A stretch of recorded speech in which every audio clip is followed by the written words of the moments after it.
नमस्कार दोस्तों जी। कैसे निर्धारित हो सकता है कि किसी भी बच्चे का जन्म हो तो वो लड़का होगा या लड़की? क्या ये केवल जैविक कारणों से होता है या फिर कोई इसके पीछे आध्यात्मिक रहस्य छिपा हुआ है?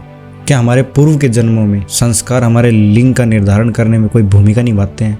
तो आज हम जानेंगे कि आध्यात्मिक दृष्टिकोण से किसी भी शिशु के लिंग का निर्धारण कैसे होता है और हमारे पूर्व के जन्मों का इससे क्या संबंध है। देखो, जो जीवात्मा का पहला जन्म होता है तो उस वक्त ईश्वर निर्धारित करते हैं कि ये बच्चा क्या होगा, स्त्री या पुरुष।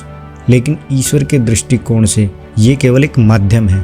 अंतिम उद्देश्य तो आत्मा की मुक्ति और ईश्वर की प्राप्ति होता है। स्त्री हो या पुरुष, ये केवल एक भौतिक रूप है और आत्मा इन सीमाओं से बहुत परे है। लेकिन ईश्वर के दृष्टिकोण से ये केवल एक माध्यम है ईश्वर की प्राप्ति और आत्मा की मुक्ति के लिए। सेकंड रीज़न होता है कि हमारे अवचेतन मन के अंदर ना बहुत गहरे संस्कार होते हैं।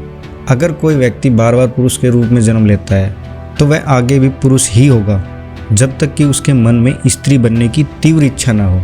उदाहरण के लिए, यदि किसी इंसान के अंदर समलैंगिक प्रवृत्ति प्रबल होती है तो उसका अगला जन्म उसी लिंग के अनुसार हो सकता है। और अगर कर्मों की बात की जाए तो आध्यात्मिक दृष्टि से पुरुष या स्त्री होना केवल कर्मों को भुगतने का एक माध्यम है। लेकिन कुछ विशेष परिस्थितियों में लिंग परिवर्तन संभव है। जैसे यदि किसी की पत्नी को उसके पति ने बहुत ज़्यादा प्रताड़ित किया है और उसके मन में ये भावना जाग जाए कि वह पति बनकर उसे पीड़ा देना चाहती है, तो हो सकता है कि अगले जन्म में वह पति बन सकती है और उसका पति उसकी पत्नी के रूप में जन्म ले सकता है। और सबसे बड़ी बात तो ये है कि ईश्वर की प्राप्ति के मार्ग में ना लिंग का कोई महत्व नहीं है। कई लोग मानते हैं कि पुरुष जन्म अधिक श्रेष्ठ है, लेकिन आध्यात्मिक स्तर पर यह भेदभाव बिल्कुल व्यर्थ है, निरर्थक है।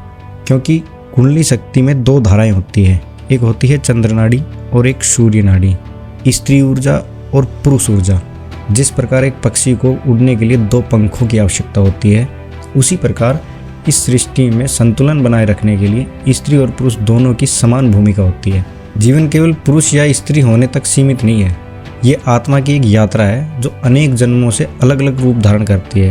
हमारा मुख्य उद्देश्य आत्म साक्षात्कार है और ईश्वर की प्राप्ति होना चाहिए। क्या आपने माना है? क्या हमारे कर्म और संस्कार हमारे लिंग को प्रभावित करते हैं? अपने विचार हमें कमेंट में बताइए और इस वीडियो को लाइक और शेयर ज़रूर करें। आध्यात्मिक ज्ञान की इस यात्रा में हमारे साथ बने रहें। मिलते हैं नेक्स्ट वीडियो में, तब तक के लिए धन्यवाद। जय हिंद।